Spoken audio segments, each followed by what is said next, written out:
The next issue is cyber crime. With technology, cybercrime is on the rampant. Examples of cybercrime include malware. So malware is malicious software that can be used to steal intellectual property or sensitive customer data. Okay, so people may mistakenly download a malicious software, and when that malicious software is installed in their PC, those malicious software may extract sensitive information such as intellectual property and send those information to the perpetrators. Um, and then fraud. People do fraud through ICT, through internet, online communication.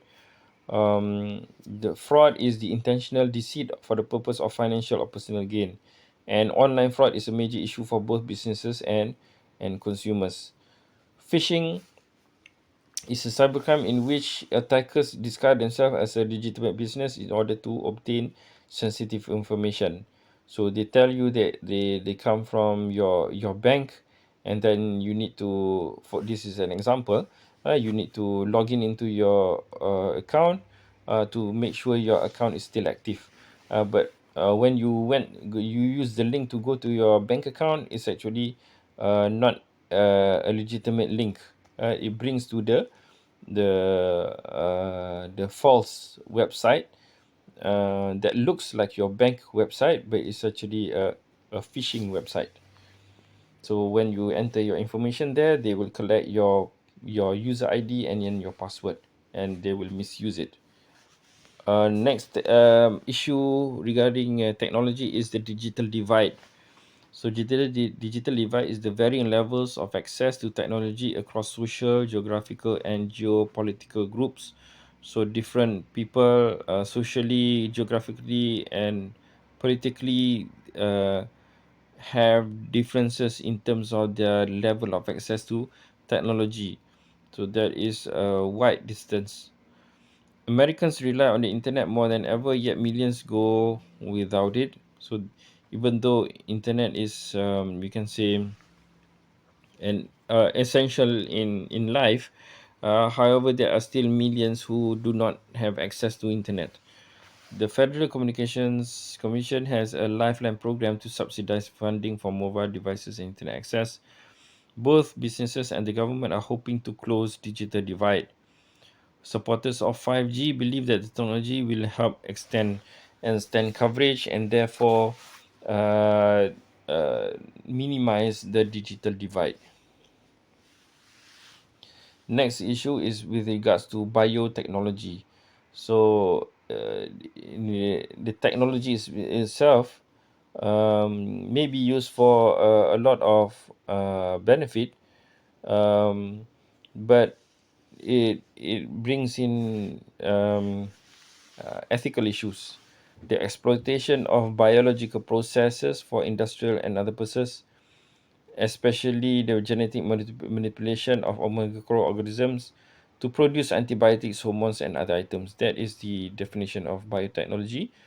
So you use it, you use biotechnology for manipulation of microorganisms to produce antibiotics, hormones, and other items. So the issue with bioethics is that there may be medical and genetic data privacy, yeah, threats, um, exposure. Okay, so it involves when we use biotechnology, we capture medical records of our patients. We capture data about their genetics, their genes, and these are now available to people to misuse. There are cyber attacks against medical devices and systems, and among them is biohacking, eugenics, bioterrorism, um, and then increased life expectancy concerns is also an issue in bioethics. biotechnology price inequity, where the price of getting biotechnology services is vastly different across different places. And then there are also patent issues. Okay, therefore we look at managing issues, ethics issues in technology. So businesses are responsible for the ethical use of technology, and it can be difficult to identify potential issues with emerging technology. Okay, so technology is evolving fast, but addressing the ethical issues is not moving as fast as the movement of technology. Therefore, it can be difficult. So businesses need to make effective programs and that take a strategic approach. Some organizations put up the position of chief privacy officer to have somebody that focuses on developing and implementing policies and procedures that relate to privacy protection. Since privacy is a big issue now with the advent of technology. And this person should know about privacy laws, data protection laws, and crisis management. Um, so organizations utilize technology assessment, which is a procedure that helps organizations evaluate the possible effects that new processes, systems, and products will have on business operations and stakeholders. And governments need to maintain basic infrastructure and support for technology. However, they have trouble in because they have trouble in keeping up with the advent of new technology. So, what is the future of technology ethics? So, at the moment, AI is one of the most important trends to watch going forward.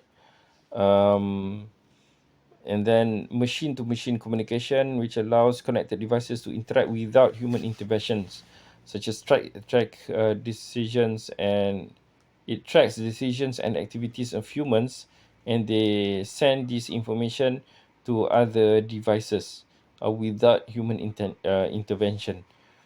5G will unlock IoT's potential. With the advent of 5G networks, it allows Internet of Things to run even more faster, more efficient.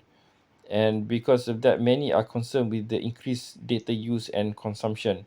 There will be more data being shared, and will therefore will have more consumption.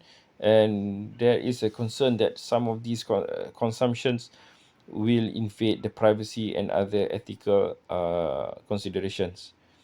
There are challenges in technology ethics, uh, such as finding competent managers that are aware and are competent in addressing technology issues.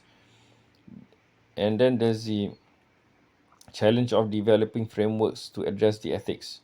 Current knowledge and requirements about business ethics must be adjusted when machines are programmed to make decisions. So when we allow AI to make decisions on human behalf, then we need to somehow inculcate the business ethics into the AI's programming, so that they do the decisions not only based on the rational way of profit maximizing or efficiency concern, effectiveness concern only, but they need to consider also the ethical consequences of their decisions.